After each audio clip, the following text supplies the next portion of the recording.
Tommen, I'm gonna need you to cooperate here with me. Holy crap, it's the White Walker baby!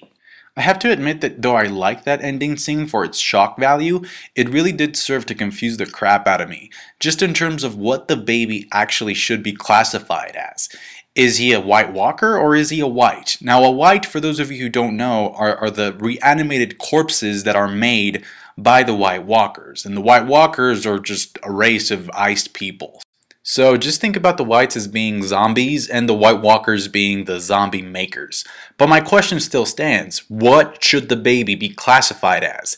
Is he a White even though he wasn't dead, or is he a White Walker now? And if he is a White Walker, who was the first White Walker to go around and, touch babies and turn them into other White Walkers? So many questions. Fuck you, Game of Thrones. Now I don't think they're that overpowered yet, just because the White Walker actually had to ride his horse to a specific area, like this altar type setting, and leave the baby there for another one of his homies, to touch the baby. So I'm wondering if it's just a couple of White Walkers that have this special ability, and maybe it can only be used within that specific area. Now, from a story standpoint, I feel like this specific ability, from a White Walker's perspective, I mean, obviously it helps you build an army, but story-wise, I think that this ability would not have been introduced if George was not planning to use it on one of the main characters of the series. So eventually, I don't know if you've seen this Disney movie, but it turns out it's actually about Daenerys. I owe my sister that joke. This episode is called Oathkeeper, which is the name of the Valyrian steel sword that Brienne receives from Jaime as a parting gift, in addition to the most faithful squire that ever lived, aka Mr. Podrick. Because Jaime's sword was entrusted to Brienne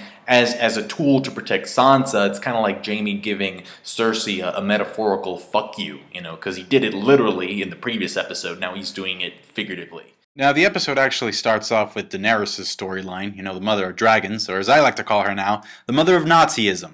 That was just a joke, please don't get offended, but by the end of that scene, of her scene in this episode, we see her standing atop of that pyramid, with the Targaryen sigil in the background, fire and blood. Now don't get me wrong, I think it's a very good thing that she's freeing all these slaves, and not only that she's freeing them, but she's actually not freeing them. She's giving them the tools to free themselves, which I think is, very, very nice. But at the same time, I just begin to get this very, very tyrannical feel from the way that she just conducts herself. Even the whole praise that she received at the end of season 3 with the whole Misa, Misa, we see this in this episode, and it's kind of lost its effect. She's kind of like, we see her walking with a couple of kids, but then she just kind of gets bored of them and just like, get away from me, get the fuck away. I got a palace to get to, bitch. But then again, I think that's part of the Targaryen blood that runs in her veins, I mean, the conqueror of the Seven Kingdoms was a Targaryen for a fucking reason,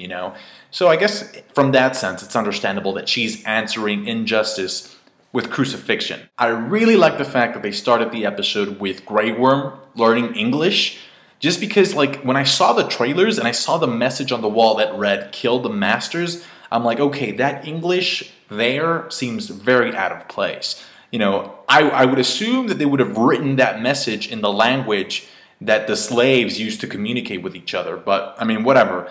So I like the fact that the episode opens up with, oh, this is a new language that, he's trying to learn. Now let's move on to Littlefinger, or as I like to call him, Christian Bale. A man with no motive is a man no one suspects. Now, I'm not really going to talk about his affiliation with Olenna Tyrell just because I've already talked about that extensively in my Purple Wedding video. If you have not checked that out, go and it's on my channel. But I do want to talk about the fact that Little Creeper is a finger. Actually, he's a creeper. ×2. Actually, times infinity. Holy smokes, did I mention he's creepy. And then Sansa asks him the question that I think a lot of viewers have, which is, what do you want? And he says, everything. That's a very ambiguous answer. What do you mean everything? You can't want everything. It's like what, you want to get electrocuted? So it's kind of like a very clever way of answering the question without actually answering it. And I think, I don't know, this is just a prediction, but I do think if there's such a thing as a villain in this series,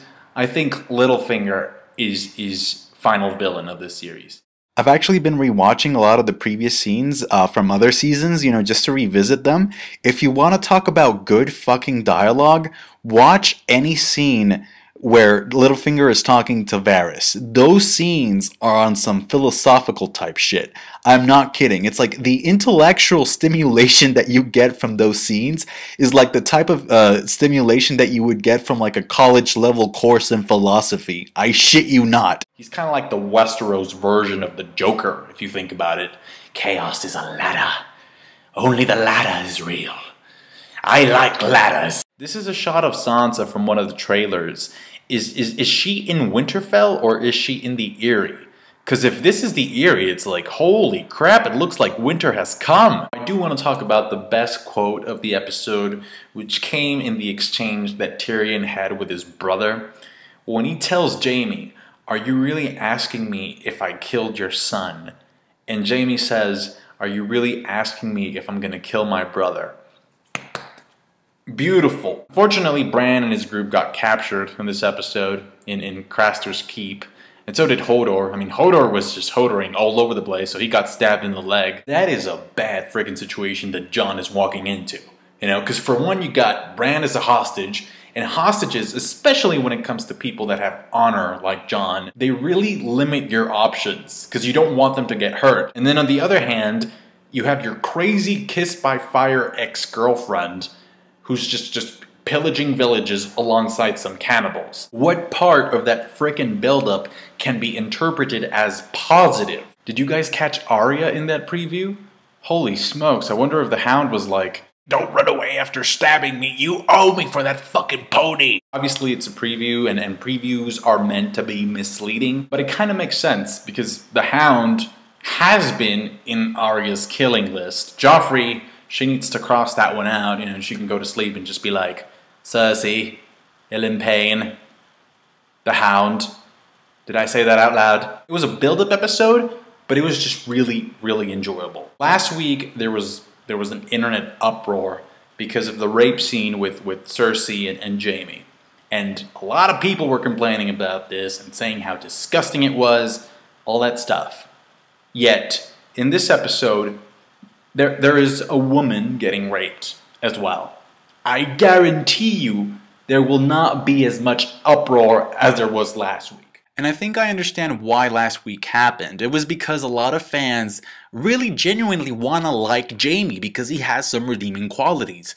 It's just that because of the culture that we live in, saying that you kind of like a character that may or may not have raped his sister just leaves a bad taste in people's mouth. Feel free to leave me a comment, not just about that, but about anything that I talked about in the video or some parts. You know, I can't go over every little thing.